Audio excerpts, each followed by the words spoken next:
आज भी नीति नियम।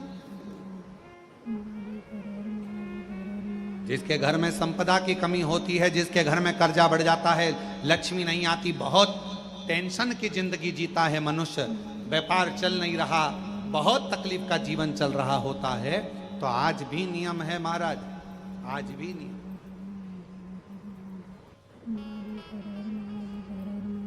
कि सोमवार शुक्रवार ये 2 बार ऐसे हैं, इन 2 बार को यदि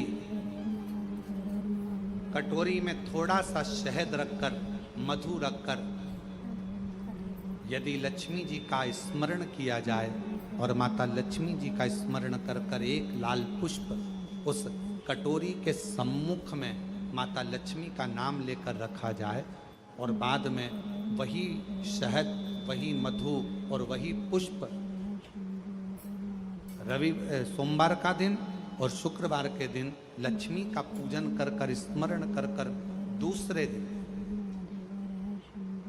शुक्रवार के दिन पूजन करें, शनिवार के दिन उस मधु का, उस पुष्प का विसर्जन करें, सोमवार के दिन पूजन करें लक्ष्मी जी का स्मरण कर कर, और मंगलवार के दिन अगर विसर्जन करें, 5 या 7 सोमवार या शुक्रवार को यदि आप मधु का भोग लक्ष्मी जी को लगाना प्रारंभ कर दें, शिव का नाम स्मरण कर कर, तो उसके घर में कभी संपदा की कमी नहीं होती, लक्ष्मी उस संपदा को बढ़ाती।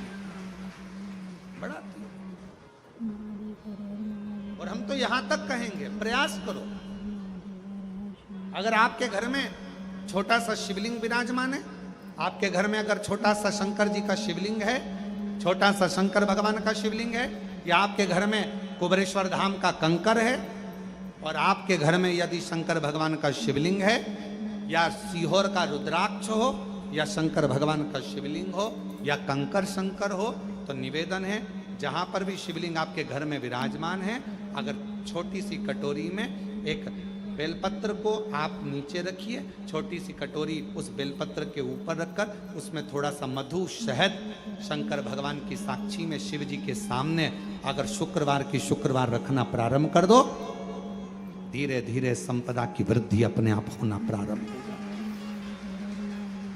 मधु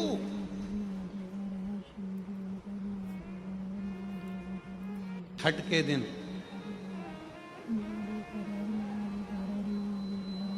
चाहे अंधेरी की छठ हो, चाहे उजाले की छठ हो, किसी भी छठ के दिन अगर षडानंद कार्तिकेय जी महाराज का नाम लेकर 6 बेलपत्र और उस 6 बेलपत्र पर 6 दुर्वा, 6 पुष्प, 6 अक्षत के दाने रखकर षडानंद कार्तिकेय बाबा के स्मरण कर कर, शिवलिंग की जो जलाधारी है उस जलाधारी पर जहाँ अशोक सुंदरी का स्थान है उसी के पास में कार्तिकेय जी का स्थान है, किसी भी छठ पर यदि आप बाबा को वो बेलपत्र, वो दुर्वा, वो पुष्प, वो अक्षत का दाना 6 समर्पित करते हैं, किसी भी छठ के दिन, षष्ठी के दिन स्कंद भगवान का नाम लेकर, स्कंदेश्वर बाबा का नाम लेकर, कार्तिकेय बाबा का नाम लेकर यदि समर्पित करते हैं, तो जिंदगी में कितना भी कर्जा हो वो कर्जा 3 महीने के अंदर समाप्त होता ही, कितना भी कर्जा। साथ में आपका परिश्रम, साथ में आपकी मेहनत और आपकी दृढ़ता, पूर्ण ऊर्जा के साथ में शिव महापुराण की कथा कथी है। 6 बेलपत्र, 6 पुष्प, 6 दुर्वा, 6 चावल के दाने और साथ में अपना परिश्रम पूर्ण करो।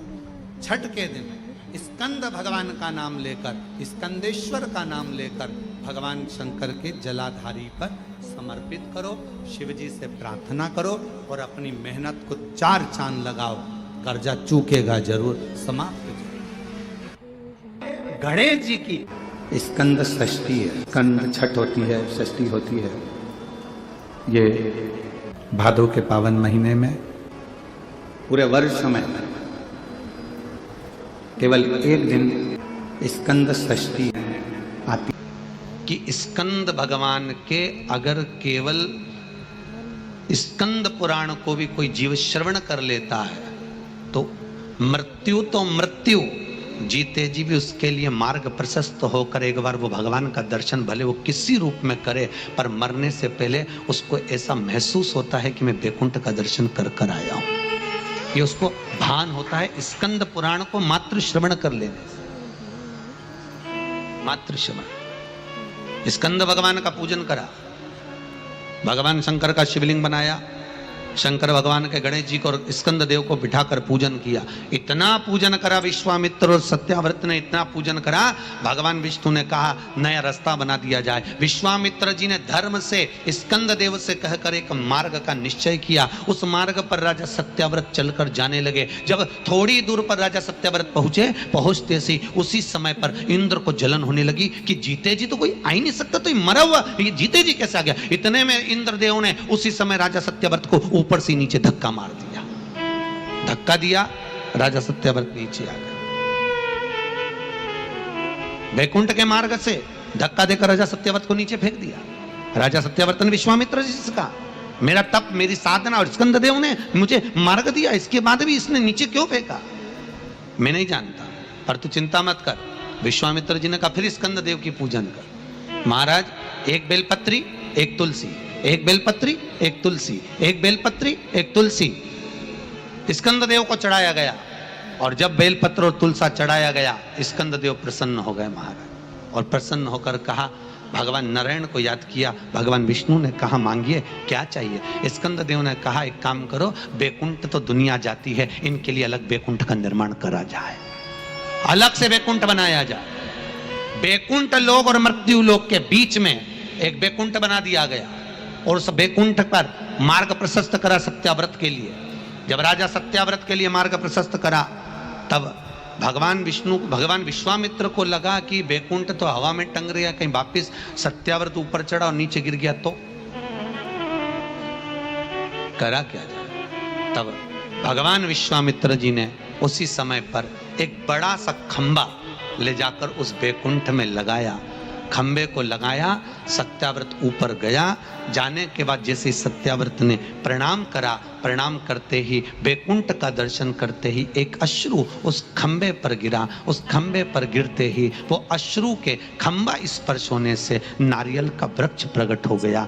भगवान उसी समय माता पार्वती ने कहा स्कंद देव, भले लोग गणेश जी का पूजन करे, प्रथम गिनती में गिने, पर तू हर कलश के ऊपर तू ही विराजमान मिलेगा। और स्कंद देव उस नारियल के रूप में विराजमान हो गए महाराज। उसके लिए बैकुंठ का रास्ता दूसरा बना दिया जाएगा और वो जीते जी बैकुंठ जीते जी। आज स्कंद षष्ठी है, तो आज के ही दिन, स्कंद षष्ठी के ही दिन एक बेलपत्र, एक दुर्वा, एक श्वेत पुष्प, सफेद फूल, स्कंद भगवान का जो स्थान है, स्कंद भगवान का जो स्थान है, उस स्थान पर एक बेलपत्र, एक दुर्वा, एक श्वेत पुष्प चढ़ाकर जल की धार को स्कंद बाबा पे समर्पित करते हुए शिवलिंग पर अगर समर्पित किया जाता है तो कितना भी, चाहे परिवार में विवाद चल रहा हो, चाहे परिवार में विवाद चल रहा हो, चाहे रिश्तेदारों में विवाद चल रहा हो, चाहे आपस में विवाद चल रहा हो, स्कंद षष्ठी के दिन अगर जल स्कंद भगवान का नाम लेकर समर्पित किया जाता है आज के दिन, तो परिवार में वापिस प्रेम बढ़ जाता है और परिवार टूटने से बच जाता है। इतना नियम स्कंद षष्ठी का, इतना क्रम शिव महापुराण के अंतर्गत। आप सभी बड़े धनभागी हैं, बड़े किस्मत वाले हैं और बड़े भाग्यशाली हैं। शिव जी की बड़ी कृपा आप सभी पर है। दुर्वा जो उत्पन्न हुई है, इसमें इतना बल कहां से आ गया? शंकर भगवान बोले रहे, ओ इंद्र, तुम्हारे अमृत से भी बड़ी प्रबल है ये दुर्वा। जिस समय पर अमृत का कलश निकला, उस अमृत के कलश को देवता लेकर जा रहे थे।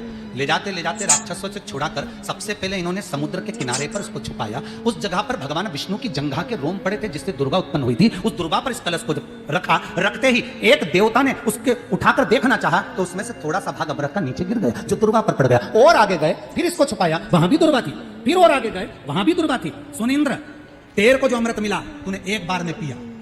ब्रह्मा को जो अमृत मिला वो ब्रह्मदेव ने एक बार में पिया। वरुण को जो अमृत मिला वो एक बार में पिया। पर इस दुर्गा को जो अमृत मिला वो 5 बार मिला। इसलिए पंच दुर्गा लेकर तू गणेश के पास जा और उसको दे, क्योंकि ये 5 अमृत के कुंड से भी प्रबल है। ये 5 अमृत के कुंड से भी प्रबल है। लेकर जा तू ये दुर्गा। और इंद्र ने दुर्गा दी, गणेश जी को खिलाई। जैसे खिलाई, गणेश जी के भीतर की जो अग्नि थी वो समाप्त हो गई। तकलीफ किसकी जिंदगी में नहीं आती? भगवान राम के जीवन में भी दुख आया, भगवान कृष्ण के जीवन में भी दुख आया। तकलीफ किसको नहीं आती? सब। इसलिए किसी के दुख को देखकर कभी खुश मत हो। जरा सा किसी के ऊपर तकलीफ आई और सब लोग मिलकर चर्चा करने लगे, अच्छा हुआ, बहुत बढ़िया हुआ, ऐसा तो होना ही था, इसने तो ऐसा करा, अच्छा हुआ। ना, किसी को बीमारी आई कभी मत कहो कि दूसरे को बीमारी आती है ना तो दुनिया के लोग सोचते हैं कर्म का दंड भोग रहा है, और खुद को बीमारी आई, फिर खुद को तकलीफ आई, फिर खुद को कष्ट आया, फिर। इसलिए कभी किसी की जिंदगी में अगर तकलीफ है तो भगवान से प्रार्थना करना, बाबा इसके जीवन में दुख आया है, भले मेरा बेरी है, कष्ट है, मेरे से लड़ता है, पर बाबा दुख समाप्त करना। जब हम सर्वे भवन्तु सुखिनः की कामना करेंगे ना तो सबसे पहले भगवान सुख हमको देगा। सबसे पहले सुख हमें। इत्र की शीशी खोलिए, दूसरे पर इत्र लगाइए, सबसे पहले इत्र की खुशबू किसको आएगी? जम के बोलो, हमारा हाथ सुगंधित होगा क्योंकि हमने इत्र की शीशी खोली है। पहले सुगंध हमको आएगी, सामने वाले को बाद में, क्योंकि इत्र की शीशी हमने खोली है। हम जब दूसरे के लिए अच्छा बोलना प्रारंभ करेंगे तो सबसे पहले परमात्मा हमारा अच्छा करना प्रारंभ कर देगा। अच्छा महाराज का जो महापुराण वर्णन करती है, किसी भी छठ के दिन, चाहे अंधेरी की छठ हो चाहे उजाले की छठ हो, अगर कडानंद कार्तिकेय जी महाराज का नाम लेकर 6 बेलपत्र पर 6 दुर्वा, 6 पुष्प, 6 अक्षत के दाने रखकर कडानंद कार्तिकेय बाबा स्मरण करकर, शिवलिंग की जो जलाधारी है, जलाधारी पर जहाँ अशोक सुंदरी का स्थान है उसी के पास में कार्तिकेय जी का स्थान है। किसी भी छठ पर यदि आप बाबा को वो बेलपत्र, वो दुर्वा, वो पुष्प, वो अक्षत का दाना स्कंद भगवान का नाम लेकर, कार्तिकेय बाबा का नाम लेकर यदि समर्पित करते हैं, जिंदगी में कितना भी कर्जा हो, कर्जा 3 महीने के अंदर समाप्त होता ही है। साथ में आपका परिश्रम, साथ में आपकी मेहनत और आपकी दृढ़ता। लोग सोचते हैं कि हमने शंकर जी को बेलपत्र समर्पित कर दी, कर्जा चूकेगा, पर साथ में मेहनत भी करना।